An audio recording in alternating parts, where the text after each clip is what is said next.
कृषि कानून पर राहुल गांधी आज सुबह 10 बजे किसानों से संवाद करेंगे। कृषि कानूनों के विरोध में कांग्रेस ने दिल्ली समेत देश के कई हिस्सों में विरोध प्रदर्शन किया। कृषि कानून के विरोध में कांग्रेस के प्रदर्शन पर केंद्र ने पलटवार किया और किसानों को गुमराह करने का आरोप लगाया। पंजाब के सीएम अमरिंदर सिंह ने फिर नए कृषि कानून का विरोध किया और इस मामले में सुप्रीम कोर्ट जाने की बात कही। रिया चक्रवर्ती की जमानत याचिका पर आज बॉम्बे हाईकोर्ट में सुनवाई होगी। सीबीआई ने साफ किया कि सुशांत मौत मामले में सभी पहलुओं पर जांच जारी है। कंगना दफ्तर तोड़फोड़ मामले में बीएमसी ने बॉम्बे हाईकोर्ट में अपना जवाब दाखिल किया, जिसमें उसने साफ कर दिया कि तोड़फोड़ से पहले चीजें हटाने के लिए कंगना को 24 घंटे का वक्त दिया गया था। स्वास्थ्य मंत्री हर्षवर्धन ने अगले साल की पहली तिमाही तक देश को वैक्सीन मिलने की उम्मीद जताई। दिल्ली हाईकोर्ट में एक याचिका दाखिल की गई, जिसमें पराली जलाने पर रोक लगाने की मांग की गई ताकि कोरोना संकट में इम्यूनिटी पर असर न पड़े, जिस पर कोर्ट ने केंद्र, यूपी, पंजाब और हरियाणा सरकार को नोटिस भेजा। 21 और 22 नवंबर को G20 का वर्चुअल सम्मेलन होगा, जिसमें पीएम मोदी भी हिस्सा लेंगे। कोरोना और डेंगू होने की वजह से अस्पताल में भर्ती दिल्ली के डिप्टी सीएम मनीष सिसोदिया की सेहत में सुधार आया। उन्होंने 1-2 दिन में अस्पताल से छुट्टी मिलने की उम्मीद जताई। मौसम विभाग ने दिल्ली में अगले हफ्ते तापमान में गिरावट और ठंड आने की संभावना जताई। गृह मंत्री अमित शाह ने अधिकारियों के साथ एक बैठक की, जिसमें अनलॉक 5 और चुनावों में सुरक्षा बल की तैनाती समेत कई मुद्दों पर चर्चा हुई। मुंबई में कुछ कांग्रेस नेताओं ने नए कृषि कानूनों के मुद्दे पर राज्यपाल भगत सिंह कोश्यारी से मुलाकात की। बीजेपी नेता उमा भारती ने पार्टी अध्यक्ष जेपी नड्डा को एक खत लिखा, जिसमें उन्होंने साफ कर दिया कि अयोध्या मामले में अदालत का जो भी फैसला होगा वो जमानत नहीं लेंगी। उत्तरी दिल्ली नगर निगम के कई कर्मचारियों ने वेतन की मांग करते हुए हड़ताल की, जिस पर मेयर ने 2 महीने में सभी परेशानियां दूर करने का भरोसा दिया। खबर है कि सोनिया गांधी ने कांग्रेस शासित राज्यों को कुछ जरूरी निर्देश दिए और किसानों से जुड़े कानून के खिलाफ राज्यों को कानून बनाने की संभावना तलाशने को कहा। अनुराग कश्यप पर आरोप लगाने वाली अभिनेत्री पायल घोष आज राज्यपाल भगत सिंह कोश्यारी से मिलेंगी। दिल्ली में कल जिस ट्रैक्टर को प्रदर्शन के समय आग लगाई गई, उसी ट्रैक्टर को 20 सितंबर को अंबाला में यूथ कांग्रेस के प्रदर्शन के समय आग लगाई गई थी। कृषि बिल के विरोध के बीच सभी राज्यों में एमएसपी पर धान की खरीद शुरू हुई, जिसमें 48 घंटे में 390 किसानों को 10.53 करोड़ रुपए मिले। डीआरडीओ के अगवा वैज्ञानिक मामले का पर्दाफाश करते हुए पुलिस ने एक महिला समेत 3 आरोपियों को गिरफ्तार किया, जिन्होंने वैज्ञानिक को बंधक बनाया हुआ था। आईटीबीपी के डायरेक्टर जनरल एसएस देशवाल को एनएसजी के डीजी का अतिरिक्त प्रभार सौंपा गया। कांग्रेस महासचिव प्रियंका गांधी ने केंद्र की बीजेपी सरकार पर किसान विरोधी होने का आरोप लगाया। कोरोना संकट के बीच वैष्णो देवी श्राइन बोर्ड ने भक्तों के लिए प्रसाद की होम डिलीवरी शुरू कर दी। महाराष्ट्र के नए कांग्रेस प्रभारी एचके पाटिल की कोरोना रिपोर्ट पॉजिटिव आई। दिल्ली की पटियाला हाउस कोर्ट ने चीन के लिए जासूसी करने के आरोप में गिरफ्तार स्वतंत्र पत्रकार राजीव शर्मा को 14 दिन की न्यायिक हिरासत में भेज दिया। गोवा के डीजीपी मुकेश कुमार मीणा की कोरोना रिपोर्ट पॉजिटिव आई। सीएम शिवराज सिंह चौहान ने भोपाल में कई कोरोना योद्धाओं को सम्मानित किया। यूपी में 1 अक्टूबर से धान की खरीद की प्रक्रिया शुरू होगी, जिसके बाद सीएम योगी आदित्यनाथ ने अधिकारियों को सभी तैयारियां वक्त पर करने के निर्देश दिए। पीएम मोदी आज उत्तराखंड में गंगा नदी को समर्पित एक म्यूजियम समेत 6 परियोजनाओं का उद्घाटन करेंगे। बीजेपी नेता उमा भारती की कोरोना रिपोर्ट पॉजिटिव आई, जिसके बाद उन्हें एम्स ऋषिकेश में भर्ती करवाया गया। कोरोना संकट के बीच अगले साल की शुरुआत में हरिद्वार से कुंभ मेले का आयोजन होगा, जिसमें इस बार एक वक्त में 6 लाख के बजाय 1 लाख लोग ही डुबकी लगा पाएंगे। पाकिस्तान की तरफ से जम्मू कश्मीर के कुपवाड़ा में गोलीबारी की गई, जिसका सुरक्षा बल ने मुंह तोड़ जवाब दिया। दिल्ली के बवाना में पुलिस ने मुठभेड़ में एक इनामी बदमाश को पकड़ लिया। ड्रग्स केस में गिरफ्तार धर्मा प्रोडक्शंस के पूर्व अधिकारी क्षितिज प्रसाद का एनसीबी ने मेडिकल टेस्ट करवाया।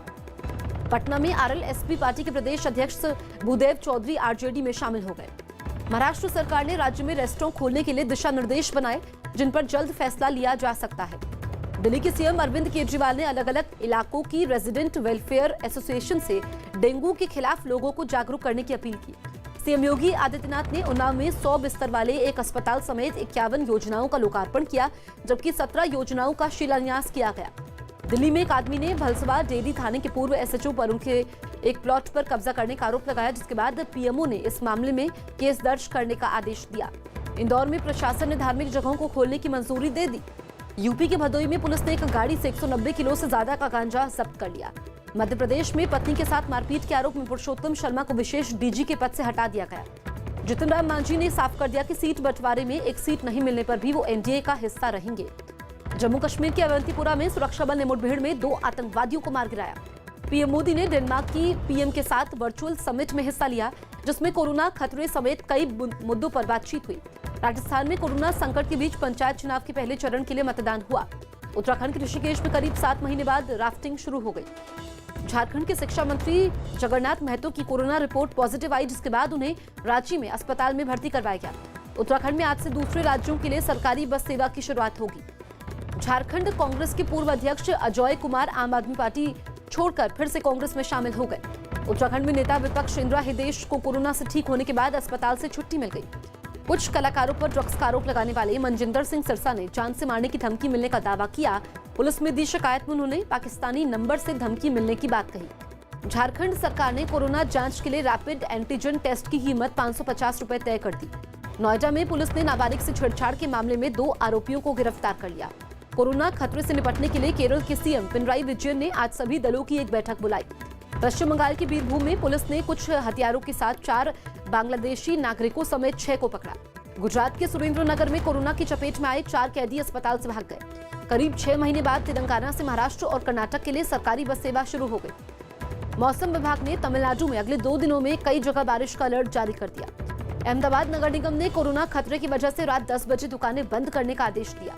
तमिलनाडु में अगले साल विधानसभा चुनाव होने हैं और इसके लिए एआईएडीएमके 7 अक्टूबर को अपने सीएम उम्मीदवार के नाम का ऐलान करेगी। आंध्र प्रदेश के सीएम जगनमोहन रेड्डी ने पीएम मोदी को एक खत लिखा और गायक एसपी बालासुब्रमण्यम को भारत रत्न देने की अपील की। जम्मू कश्मीर के शोपियां में आतंकवादियों ने एक लड़के पर फायरिंग की, जिसे घायल हालत में अस्पताल में भर्ती करवाया गया। अरुणाचल प्रदेश के सीएम पेमा खांडू ने साफ कर दिया कि राज्य को पर्यटकों के लिए अक्टूबर के बाद खोला जा सकता है। प्रयागराज में समाजवादी पार्टी के छात्र संगठन ने रोजगार के मुद्दे पर राज्य सरकार के खिलाफ प्रदर्शन किया। यूपी में शिया वक्फ बोर्ड के पूर्व चेयरमैन वसीम रिजवी ने पीएम मोदी को एक खत लिखा और दावा किया कि देश में 9 मंदिरों को तोड़कर मस्जिदें बनवाई गई। पीएमएल-एन अध्यक्ष और नवाज शरीफ के भाई शहबाज शरीफ को मनी लॉन्ड्रिंग के आरोप में गिरफ्तार कर लिया गया। सीमा विवाद के बीच नेपाल के गृह मंत्री राम बहादुर थापा ने लिपुलेख इलाके का दौरा किया। अमेरिका ने इराक की राजधानी बगदाद में मौजूद अपने दूतावास पर हमले की आशंका जाहिर की और उसे बंद करने की धमकी भी दी। मैक्सिको में गुआनाजुआतो के एक बार में हुई गोलीबारी में 11 लोगों की मौत हो गई। डोनाल्ड ट्रंप ने चुनाव में अपने प्रतिद्वंदी और डेमोक्रेट उम्मीदवार जो बाइडेन का ड्रग्स टेस्ट करवाने की मांग की। लंदन में नवाज शरीफ के घर के बाहर कुछ प्रदर्शनकारी इकट्ठा हुए और उन्होंने शरीफ के खिलाफ नारेबाजी की। दुबई में कोरोना के बढ़ते मामलों की वजह से रात में बार और रेस्टोरेंट पर रोक लगा दी गई। डोनाल्ड ट्रंप और डेमोक्रेट उम्मीदवार जो बाइडेन के बीच राष्ट्रपति पद के लिए पहली आधिकारिक बहस आज होगी। चीन के दक्षिण पश्चिम हिस्से में कोयले की एक खदान में दम घुटने से 16 मजदूरों की मौत हो गई। इंडोनेशिया के कालीमंतन प्रांत में जमीन खिसकने से 5 लोगों की मौत हुई। अमेरिकी राष्ट्रपति डोनाल्ड ट्रंप ने टैक्स चोरी के आरोप खारिज कर दिए। तुर्की के इस्तांबुल की कोर्ट ने पत्रकार जमाल खशोगी की हत्या के मामले में सऊदी अरब के 6 और लोगों को दोषी माना। आर्मेनिया और अजरबैजान के बीच लड़ाई में करीब 25 लोगों की मौत हुई, जिसके बाद से वहां पर तनाव बरकरार है। अमेरिका की एक अदालत ने राष्ट्रपति डोनाल्ड ट्रंप के उस फैसले पर रोक लगाई जिसके तहत उन्होंने टिकटॉक के डाउनलोड पर पाबंदी लगाई थी। तेल कंपनियों ने दिल्ली समेत दूसरे मेट्रो शहरों में डीजल के दाम 9 पैसे घटा दिए, लेकिन पेट्रोल के दाम में कोई बदलाव नहीं किया गया। आरबीआई की आज से 1 अक्टूबर तक होने वाली मॉनेटरी पॉलिसी कमेटी की बैठक को टाल दिया गया है। नई तारीख का ऐलान अभी नहीं किया गया है।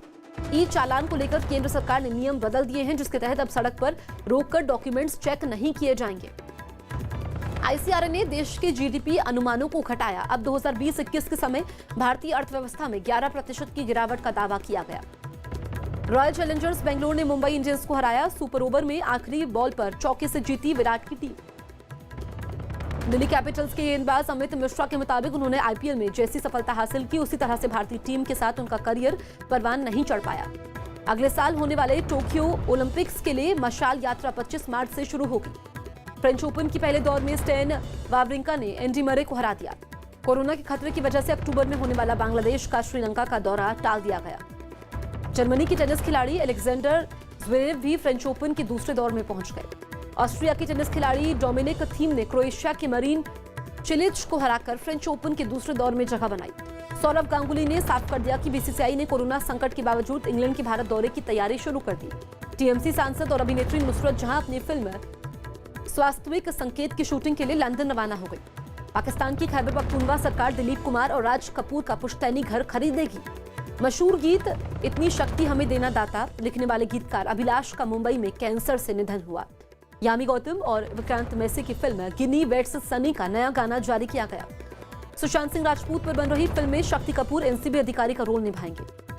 अभिनेता इमरान हाशमी की नई फिल्म हरामी का ट्रेलर रिलीज कर दिया गया। रिया चक्रवर्ती समेत 5 लोगों की जमानत याचिका पर बॉम्बे हाई कोर्ट में सुनवाई होनी है आज, जिसमें रिया के भाई शोविक चक्रवर्ती का नाम भी शामिल है। एनसीबी ने इन सभी लोगों को एनडीपीएस एक्ट के तहत गिरफ्तार किया था।